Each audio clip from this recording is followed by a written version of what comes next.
used to lie in bed feeling buried alive inside my own chest, body shutting down, mind on fire, both at the same time. For years I thought I was broken. I wasn't. My body was running a marathon and playing dead simultaneously. It has a name that most people will never hear. It's called a high-energy coma, and it explains everything.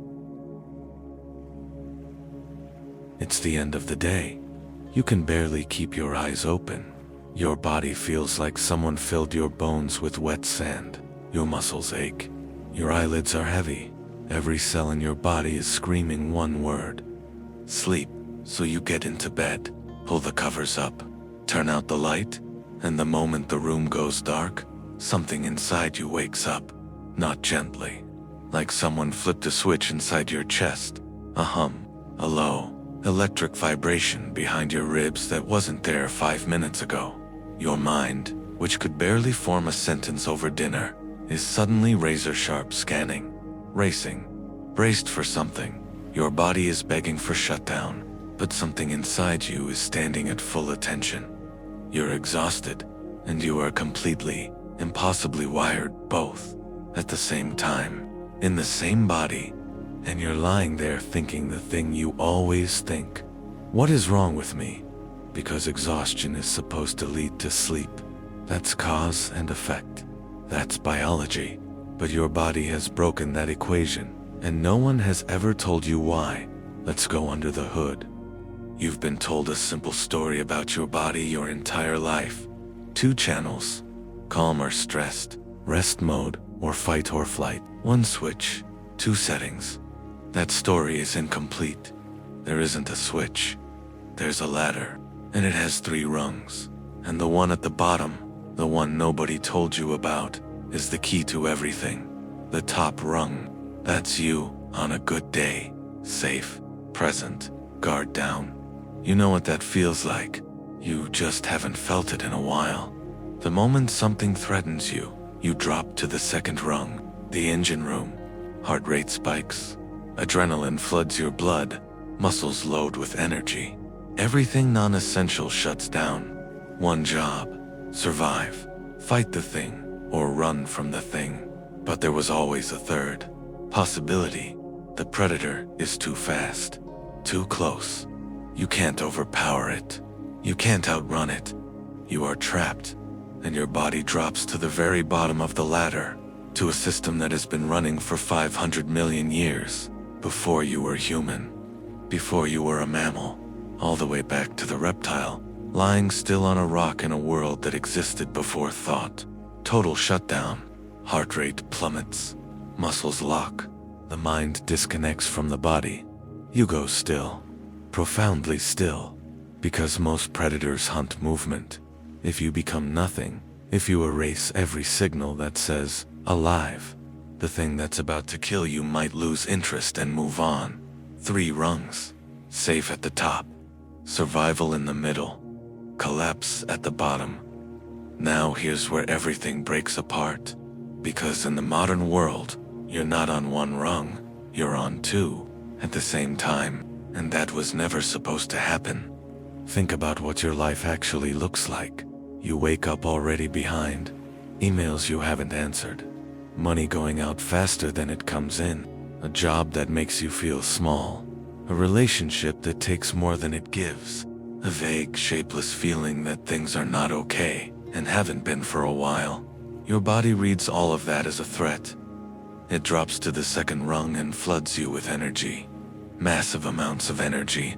Enough to fight a predator or sprint to safety. But you can't punch a mortgage. You can't run from a deadline, and the threat never resolves. The email gets replaced by another email. The bill gets followed by another bill. It never ends. There is no moment where it's over. There is no safe clearing in the grass where you can stop running and breathe. So your body makes a calculation. I can't win this. I can't escape it. And it reaches for the bottom rung, but it doesn't let go of the middle one. Picture a car. The accelerator is slammed to the floor. The engine is screaming, redlining, burning fuel at an insane rate. Stress chemicals pouring into your blood, like someone opened a fire hydrant, and at the same time, the emergency brake is fully engaged. The ancient shutdown system pulling with everything it has, locking the muscles, slowing the heart, pulling blood away from the limbs, away from the gut, away from the brain. The engine is screaming. The car isn't moving, and this war leaves marks. You've been staring at them for months, maybe years.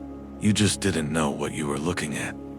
Your arms and legs feel like they're cast in lead. Getting off the couch feels like climbing out of a pool filled with concrete. That isn't laziness. That's your body chemically locking your muscles into stillness. The same thing every reptile on Earth does when a shadow passes overhead.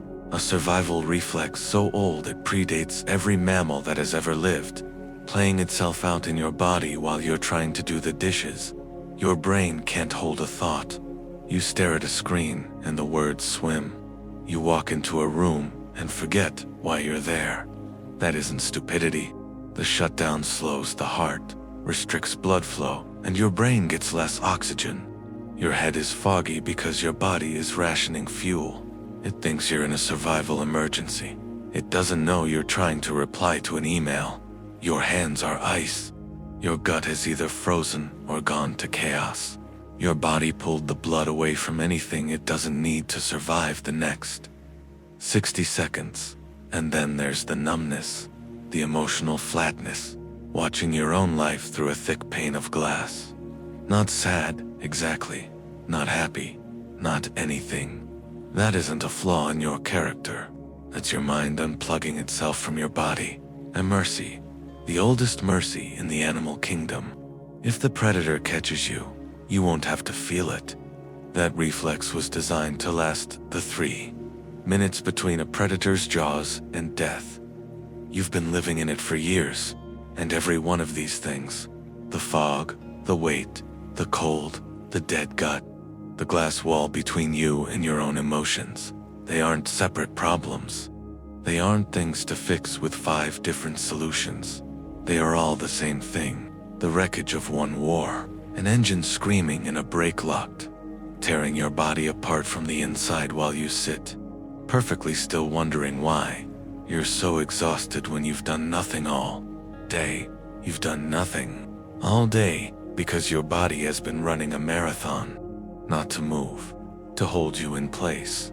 That exhaustion is not the price of doing too much.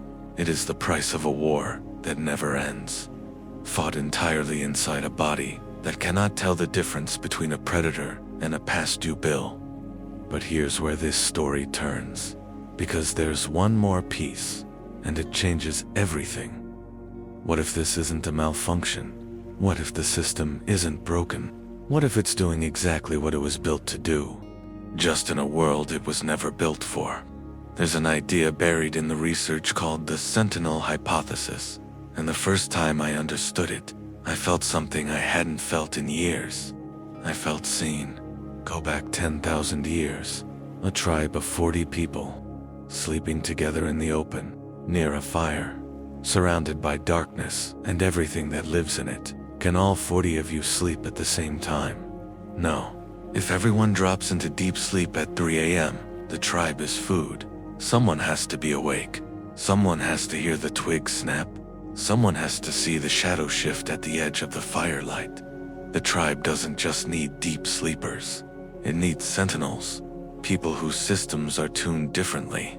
Lighter sleep, sharper senses, a threat detection system that fires at the faintest signal. People who lie awake in the dark because that is their biological purpose. And here's the part nobody talks about. When the danger passed, the sentinel didn't just magically relax. The tribe gave them something, a signal. The soft breathing of 30 other humans sleeping peacefully around them, the warmth of the fire, the sight of another watcher taking over the post. Someone to say, without words, "You can stand down now. I've got the perimeter. You can rest." That signal had a name, even if no one ever called it that. It was the all clear. Now think about your bedroom, silent, isolated, dark, no fire, no tribe, no relief coming. And your sentinel does not read that silence as safety.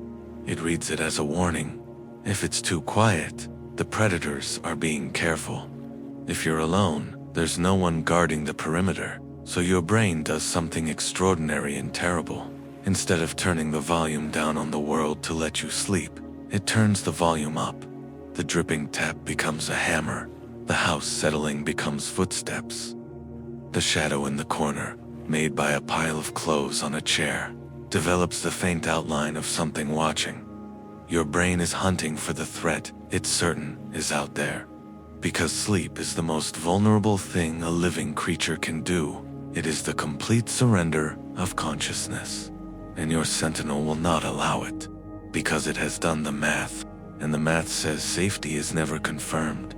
The all clear never comes. So here's what we now know. There is a ladder inside your nervous system with 3 rungs, not 2. Your body can grab the middle one and the bottom one at the same time. An engine screaming and a brake locked down, burning through everything you have while you lie perfectly still. And the person lying there isn't broken, isn't weak, isn't failing. They're a sentinel, standing a post that evolution assigned them before they were born. In a world that stripped away the tribe, the fire, and the signal that says the watch is over. This is not a malfunction. This is architecture. That discovery, that shift from what is wrong with me to what is my body trying to do, is what we decode here at the Anxiety Enigma. The patterns behind the pain, the machinery inside the mystery. We don't sell you answers. We give you sight. And this was still the surface. Because here's the question that should stay with you tonight.